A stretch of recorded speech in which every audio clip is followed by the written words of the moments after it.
বৈরী আবহাওয়া, বৃষ্টি, বিবারিয়ার প্রোগ্রামে যেতে পারি নাই, যাইতে পারি নাই। রেডি 10টা থেকে হেলিকপ্টারে নিবে, পাগল হয়ে গেছে আবেগ, যেতে পারি নাই, হেলিকপ্টারে যেতে হবে। এত টাকার বাহাদুরি, যাইতেই হবে। কিন্তু মাওলায় যদি কবুল না করে কেমনে যাব? সবাই দেখতেছে। এরপর মানুষ যেতে পারি নাই, বললাম একটা আলাদা প্রোগ্রাম গাড়িতে গিয়ে চেষ্টা করব দেওয়ার, না উল্টা পাল্টা। আমি মাদ্রাসায় ব্যস্ত, বিভিন্ন কাজ, বর্তমান বছরের শুরু ছাত্রদের নিয়ে ঝামেলা। একটা ছাত্র উল্টা পাল্টা করছে, নিয়ে ঝগড়া করতেছি, ফট করে মোবাইল সামনে এনে দিই। কোথায় মোবাইল, কার সাথে কথা বলবো, চিনি না কার সাথে। আমি আছি এক ব্যস্ততায়, মেজাজ গরম। ওদিকে বৃহস্পতিবার আমি রোজা রাখি, রোজা অবস্থায় ছাত্র উল্টা পাল্টা ধমকাইতেছি, এর মধ্যে মোবাইল কোথায় ধরছে, মাইকে না কোথায় তাও জানি না। আমার দরকার আছে, এত বড় একজন আল্লাহর বান্দা, কি জানি নাম, বিবারিয়ার একজন খুব বুজুর্গ মানুষ, জীবনে কারোর সাথে বেয়াদবি করলাম না, আর তুমি মনে করো চিনি না, জানি না, বুঝলাম না, ফট করে মাইকে দিয়া দিলা। আর কি বললাম না বললাম আল্লাহ ভালো জানেন, না জেনে না বুঝে এটা আমার মাইকে তুমি প্রচার করো, আর বলো আমি বেয়াদবি করেছি। আল্লাহ হেদায়াত দান করো। আরো জোরে বলো। আর মিডিয়াওয়ালারাও পাইছে।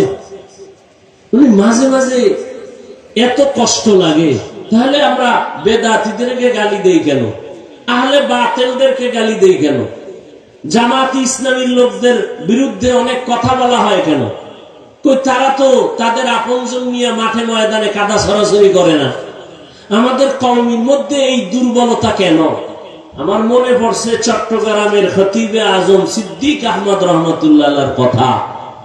আমার এক ওস্তাদ মুহতারাম বলছিলেন, খতিবে আজম রহমতুল্লাহ নাকি এক সময় বলছিলেন, আফসোস করে দেশের আলিয়া মাদ্রাসাগুলো পূর্ণ শিবিরে, আর কওমি মাদ্রাসা পূর্ণ কিবিরে, অহংকারে। না হয় ভুল একজনে করেই ফেললো, এটাকে সরাসরি করার দ্বারা ইসলামের লাভ কি? একজন আলেমের বিরুদ্ধে উম্মতকে বিভ্রান্ত করে দিলে ইসলামের উপকার কি? কেন এগুলো আমাদের মাঝে বুঝেও না, পাইসিয়ার দিয়ে দিছে। খুশি কি? ওই রাতের ঘুম তার আরামে হবে একজনকে বেইজ্জতি করতে পারলে। আল্লাহ হেদায়াত দান করুন, আল্লাহ হেদায়াত দান করুন, আল্লাহ আমাকে হেদায়াত দান করুন।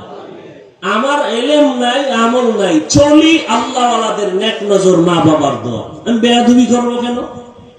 আমার দুনিয়াতে আসা থেকে আজ পর্যন্ত কোন বেয়াদবির ইতিহাস নাই, চিনি আর না চিনি না, আমি কোন মুভমেন্টে ছিলাম, কি অবস্থায় ছিলাম খবর নাই। আল্লাহ হেদায়াত দান করুন। তো যে কথা বলতেছিলাম, এত কষ্ট কষ্ট গাধার মতো দৌড়াচ্ছি, এরপরেও ফলাফল দুর্বল কেন? আপনারাও মুসলমান, আমিও মুসলমান। আপনাদের আল্লাহ আমার আল্লাহ এক না দুই? আপনাদের নবী আমার নবী, আপনাদের কোরআন আমার কোরআন, আপনাদের কাবা আমার কাবা, আপনাদের কালেমা আমার কালেমা, সব এক।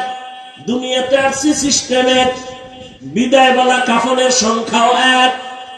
আপনারও 3টা, আমার একটা বেশি। আমারও 3 কাফন। মহিলাদের কয়টা? কথা বলেন। 5টা। কালার হবে আলাদা। হুজুরদের কাফনের কালার হবে আলাদা, আপনাদের কালার আলাদা না? কি কালার বলেন? বলেন সাদা। সবে কালার লইয়াও কিলেকিলি চলে কেন বলেন? কালার লইয়াও দ্বন্দ্ব, কে কালো ভরলো, কে সাদা, কে সবুজ, এ নিয়েও দ্বন্দ্ব আছে না নাই? বিদায় বেলা কালার হবে সবে এক, সাদা। কবরের সাইজও হবে এক, কবরের মধ্যে রেখে প্রশ্ন করা হবে 3টা, তাও এক। রবের পরিচয় দাও, ধর্মের পরিচয় দাও, রাহমাতুল লিল আলামিনের পরিচয় দাও। এর নবীর উম্মতের দল। তাহলে আপনার আমার আল্লাহ এক, নবী এক, কোরআন এক, কাবা এক, ধর্ম এক, কালেমা এক, আশা এক, যাওয়া এক, কাফন এক, কালার এক, কবর এক, প্রশ্ন এক। আপনাকে বয়ান করবো কেন? অথচ দুঃখ, আমি টুপি খুলতে চাই না। আপনি কেমন মুসলমান যে টুপি দিতে চান না, লজ্জা পান। আমি দাড়ি কাটলে লজ্জা পাই, আর আপনি কেমন মুসলমান দাড়ি রাখতে লজ্জা পান। আমিও মুসলমান, আপনিও মুসলমান। আমি পর্দা না করলে লজ্জা লাগে, আপনি পর্দা করতে গেলে লজ্জা পান। আমি মসজিদে না ঢুকলে লজ্জা পাই, আপনি ঢুকতে গেলে লজ্জা পান। বুঝি না আমরা কি ভুলে আছি নাকি আপনারা ভুলে আছেন? কেন আলেম ওলামাদের বয়ান কাজে লাগান না? শুধু আমি কি একা বয়ান করি? হাজার হাজার আলেম দৌড়াচ্ছে। তাবলীগ ওয়ালাদের মেহনত, পীর মাশায়েখের মেহনত, ওলামায়ে কেরামদের ঘুম নাই, খানা নাই। নিজের বাড়ি, ছেলে মেয়ে, পরিবার নিয়ে আলেম ওলামারা এত ভাবে না। এই উম্মতের নিয়ে যেই ভাবনাটা ভাবে, ওলামায়ে কেরামের মতোই জাতিকে নিয়ে আর কেউ ভাবে না। আর বাকি সবাই যারা কয় আমরা জনগণ নিয়ে ভাবি, সব চান্দাবাজ আর ধান্দাবাজ। একমাত্র এই জাতির কলিজার আপন ওলামায়ে কেরাম আর কেউ নাই, সব চান্দাবাজ আর ধান্দাবাজ।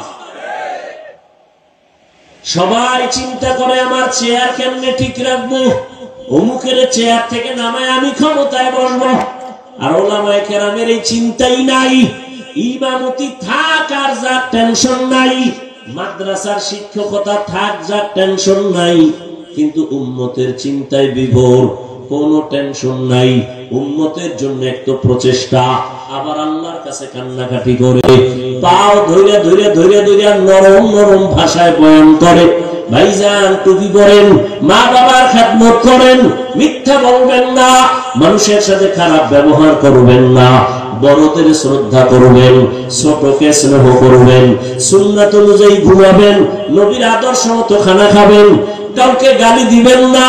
এইভাবে তাবলীগওয়ালারা, এভাবে পীর সাহেবরা এত কলিজা দিয়ে বুঝায়, এরপর আমরা বক্তারাও বুঝাই, ফলাফল জিরো কেন? একমাত্র কারণ আল্লাহর আযাবের ভয় অন্তরে নাই। আল্লাহর কসম, আল্লাহর ভয় অন্তরে যতদিন আসবে না, ততদিন কোন বয়ান আমলে আসবে না।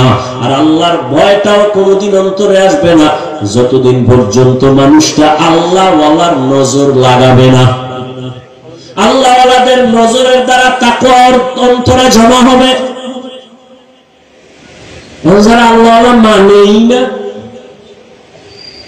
বড় বড় মুসলিম বাকইরা চাপাবাজি করে আর বলে আমরা পীর মানি না, ওলিয়া উলিয়া মানি না, আমাকে মানাই লাগে না। আমি সারা বাংলাদেশে বলছি, যারা বলে আমরা ওলিয়া উলিয়া মানি না, কোন মুরব্বি মানি না, আহলুল্লাহ মানি না, এরা কোরআন মানে না, বুখারী মানে না, এরা ভণ্ড। এদের যারা ভণ্ড বলবে না তারাও ভণ্ড। এদের অন্তরে কোনোদিন তাকওয়া আসবে না, সম্ভবই না। তাকওয়া আসার প্রতি হলো আল্লাহ ওয়ালাদের নেক নজর লাগাও।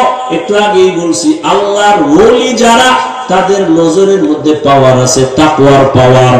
ও দিয়া তাকাইলেই অন্তরের মধ্যে ভয় আসে। আমি নগদ একটা প্রমাণ আপনাকে দেই, সত্য কথা বলবেন, তাও মিলাবেন না। আল্লাহকে সাক্ষী রেখে বলেন, এই যে মাহফিলে বসছেন, ওলামায়ে কেরামের মজলিসে বয়ান শুনতেছেন 1 ঘন্টা 2 ঘন্টা, এই যে বয়ান শোনার পরে আল্লাহকে সাক্ষী রেখে বলে, অন্তরের মধ্যে একটু ধাক্কা লাগছেনি? বলেন বলেন। 2 ঘন্টা বয়ান আলেমের সামনে বসিয়া বয়ান শোনার কারণে 2 ঘন্টা টাইমে যদি আপনার অন্তরে একটু ধাক্কা লাগে, হ্যাঁ আমি করলাম কি, আমার জীবনের উপায় কি, আমি কোথায় আছি, কোথায় যাব, 2 ঘন্টা যদি আপনার বয়ানে একটু ধাক্কা লাগে, তাহলে আপনি যদি আলেম ওলামা আহলে হক এদের পেছনে একদিন না, ঘন্টা না, বছরকে বছর সময় কাটাইতে থাকেন, এক সময় আপনার ধাক্কা লাগতে লাগতে কলবে এমন অবস্থা হালাত হবে, আপনি জান্নাতের চেহারা দেখে ওলি হইয়া কবরে যাবেন। আউলিয়ারা কারে উকবা ইখতিয়ার, জাহেলারা কারে দুনিয়া ইখতিয়ার। মাইলে মুমিন সোয়ে মুমিন মিশাওয়াদ, মাইলে কাফের সোয়ে কাফের মিশাওয়াদ। ও আমার যুবক বাবারা, তাকাইয়া দেখো, তুমি তুমি ডাক্তার হও, ইঞ্জিনিয়ার হও, মা বাবার দোয়া, শিক্ষকের দোয়া, ওলামায়ে কেরামের দোয়া নিয়ে 5 বেলার নামাজ পড়িয়া চলো, দেখবা জীবন সফল হবে। অনেকে মনে মনে ভাবে এটা কেমনে সম্ভব। যুবকদের থেকে জবাব চাই, বাবারা তোমার মতো যুবক সত্য কথা বলো, স্কুল কলেজে পড়ে 5 ওয়াক্ত নামাজও পড়ে আসেনি? তোমার বিবেকের কাছে প্রশ্ন, বলো তুমি কেন পারো না? তোমার মতো যুবক র্যাব, আর্মি, পুলিশ, বিডিআর চাকরি করে 5 ওয়াক্ত নামাজি নাই? ওসি সাহেব, ডিসিএসপি 5 ওয়াক্ত নামাজ পড়ে। বিবেকটাকে জিজ্ঞাসা করো, বাবা তুমি কেন পারবা না? রাস্তায় গাড়ি চালায় যুবক, ড্রাইভার নামাজ বাদ দেয় না, বলো তুমি কেন পারবা না? কৃষি কাজ করে তোমার মতো জেনারেল লাইনের যুবক, শ্রমিকের কাজ করে, ব্যবসা করে, নদীর মধ্যে মাছ ধরে, নামাজ বাদ দেয় না, বলো তুমি কেন পারবা না?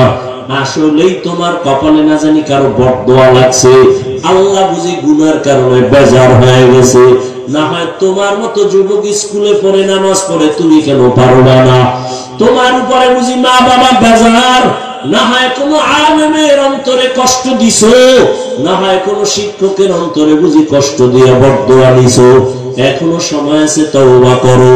ও পর্দার আড়ালের আম্মা জানেরা, বোনেরা, আপনারা কত ধন্য মা, আপনারা আলেমের মায়ের মতো মা, হাফেজে কোরআনের মায়ের মতো দামি মা, আপনারা তো নবীদের মায়ের মতোই, আপনারা তো খাদিজা রাদিয়াল্লাহু আনহার মতো নারী, ফাতেমা রাদিয়াল্লাহু আনহার মতো নারী, আয়েশা রাদিয়াল্লাহু আনহার মতো নারী। আপনার মতো কত মা এখনো আছে অঞ্চলে 5 ওয়াক্ত নামাজ পড়ে, মোবাইলে সময় নষ্ট করে না, স্বামীর মাল হেফাজত করে, খেয়ানত করে না, নামাজ পড়ে 5 বেলার। আম্মা জানেরা, আপনারা কেন পারবেন না? 5 ওয়াক্ত নামাজ পড়বেন, স্বামীর মাল হেফাজত করবেন, মোবাইলে সময় নষ্ট করবেন না, সন্তানটাকে আদর্শওয়ালা ডাক্তার বানাবেন, কোরআন পড়াবেন, সন্তানটাকে নামাজি বানাবেন, ডাক্তার হইয়াও তেলাওয়াত করবে, মা বাবার জন্য দোয়া করবে, সবাই তার জন্য দোয়া করবে। এরে আম্মা জান, এখনো সময় আছে, তওবা করেন। বৃদ্ধ বাবাজি, আপনার মতো কত বুড়া মানুষ মসজিদে গিয়া 5 ওয়াক্ত নামাজ পড়ে, আপনি কেন পারবেন না? এখনো সময় আছে, তওবা করে নেন। মনে মনে আমার আল্লাহকে বলেন, হে আল্লাহ, জীবনে তো গুনাহ কম করি নাই, আমার গুনার খবর আমার মা বাবা আপনজনেরা জানে না, আমার গুনার কারণে আমার হাত না পাক, আমার চোখ না পাক, জিহ্বা না পাক, অন্তর না পাক। ও আল্লাহ, কত নামাজ ছেড়ে দিলাম, মনে চাইছে দাড়ি কাটবো, কেটে ফেলেছি, মনে চাইছে পার্কে যাবো, দৌড়ায় গেছি, নামাজ আজান শুনিয়াও পড়ি নাই। আর কত, মরণ তো একদিন হবেই।